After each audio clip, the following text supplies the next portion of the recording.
I'm Steve Simon. I'm the Minnesota Secretary of State. I'm running for re-election. And in my job, I like to say that I'm in the democracy business because our office oversees the Minnesota election system. And right now is a challenging time for the democracy business. We're here today at the Senate District 14 convention, which is a beginning of the endorsement process. There will be endorsements made here in local contests for the state legislature today. But then those who are here today have the opportunity to go to the state convention, which will be in late May, and help to do the endorsement for statewide candidates like the governor candidate, U.S. Senate candidate, and the like. I'm here today talking about this challenging time for democracy. Minnesota is very proud of its role in voting. We are almost always #1 in the country in voting, or maybe #2 in the country in voting. And there's a reason for that over time, why we do so well. One reason is that people have a high level of confidence in our system. They know that fundamentally it's an honest and clean system. Never perfect, of course, but we've worked really hard for a long time in this state to give people access and ballot security and integrity.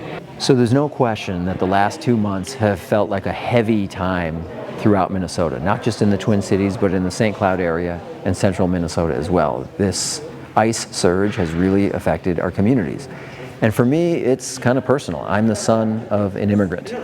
And to see lawful, legal immigrants and American citizens targeted and caught up in this dragnet, often with their constitutional rights being trampled on, is something I never thought I'd see. And it's had an impact all over our communities, not just on real people and their lives, but downstream on businesses, on schools, on our medical facilities.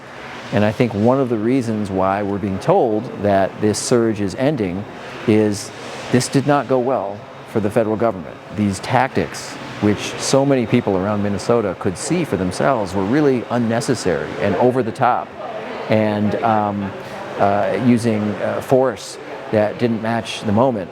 That has put our communities in a real tough spot. I am hoping now we can look forward and we can get to a place where we can enforce immigration laws, of course, but without having to trample on people's rights and without having to get legal immigrants and U.S. citizens involved and at times punished in the middle of this operation. I want to say just a word about the dynamism of the East African community all over the state of Minnesota, not just in the Twin Cities, but in central Minnesota and in the St. Cloud.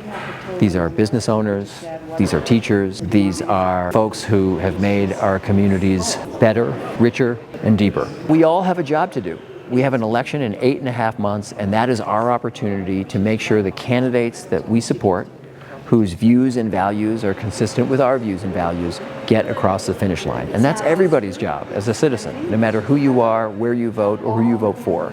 So I'm really calling on people over the next 8.5 months to focus and pay attention on our elections. If you have any question about where to vote or how to register or any of the rules, you can go to our office's website.